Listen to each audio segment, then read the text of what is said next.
So there's a story in the Bible in Numbers 21 where a bunch of snakes came out of the ground and ended up biting the people of Israel.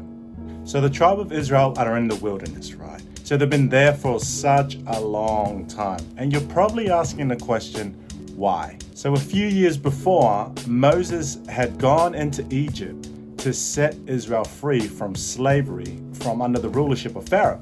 So he goes in, does his little thing, ends up getting the tribe of Israel and go, we're into the wilderness because God has asked me to come and save you, and this is what I'm doing. So when he saves them, they go, well, there's only one place to go, and it's into the wilderness, and God will do a few things here. Number one, he's going to provide your food and your water, and number two, he's going to constantly give you protection from the elements, whether it be the environment or whether it be from enemies.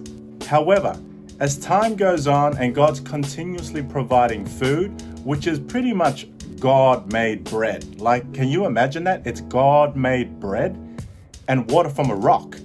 Like, whenever they were thirsty, God's like, here's a rock, Moses, strike that rock, water comes gushing out. So they had food on tap and water on tap, pun intended. So as time went on, the tribe of Israel began to complain and grumble and eventually say, you know what, Moses? We're actually tired. We're actually sick and tired of eating this type of bread. We're sick and tired of drinking this water. We're sick and tired of just wandering in the wilderness. I think we would have been better off back in Egypt where we were slaves and eating whatever we wanted, but yet they were still slaves.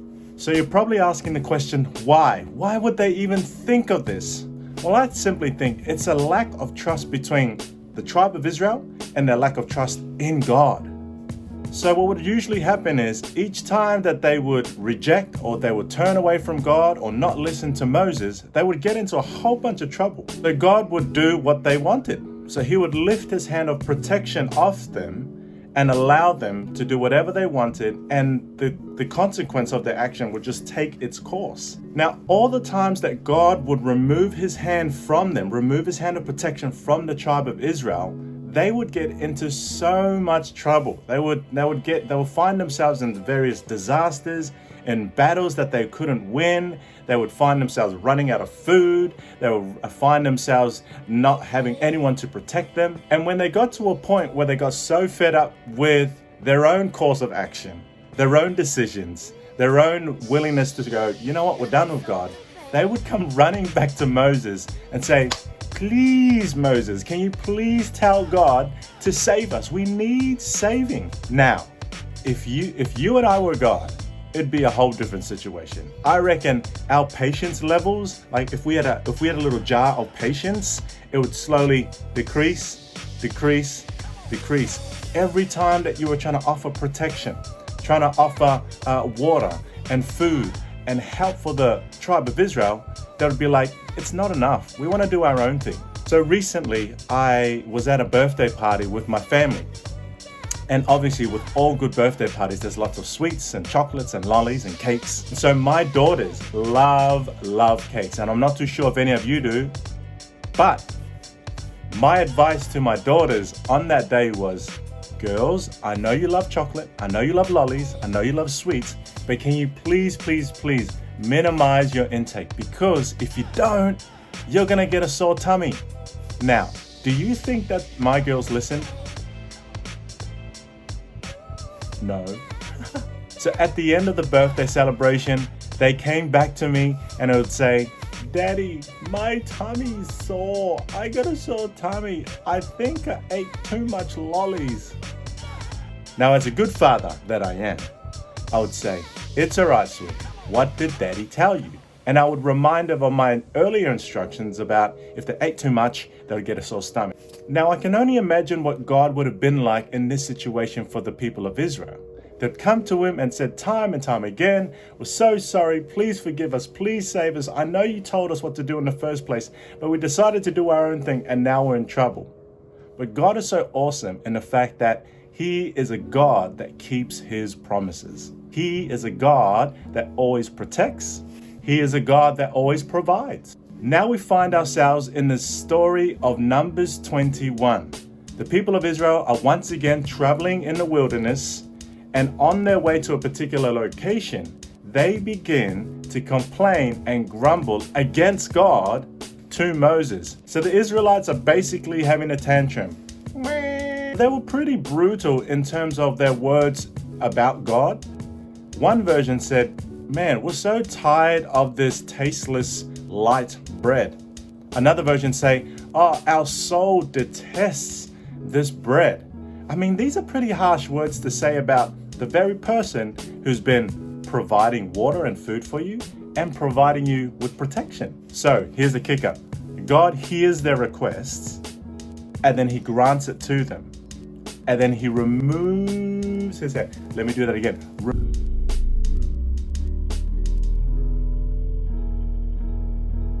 His hand of protection from them.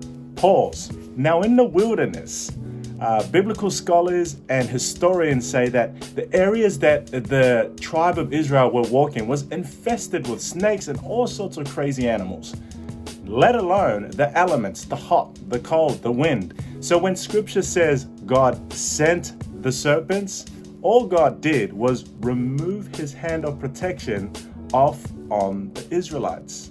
And then it says that these fiery serpents attacking and biting the Israelites. In fact, some of the Israelites died because of these snake bites. And once again, once the Israelites realized that one, they were dying, or two, they were getting bitten a lot by these snakes, and are like, we don't want this, they go running back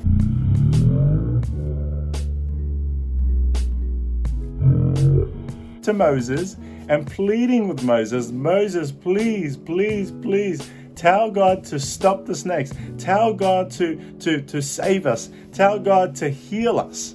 So God hears their request, he grants it to them, and he puts his hand of protection back on to the tribe of Israel. So God tells Moses, "Moses, I need you to make a bronze snake, put it on your rod,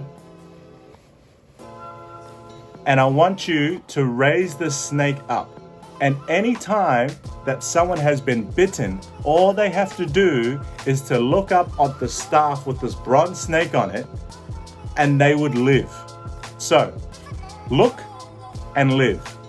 Look and live. So this cool symbol of this rod, of this bronze snake on a staff, and it's lifted up, and all people had to do in order to survive or to order to be healed by these snake bites, it's to look up and live.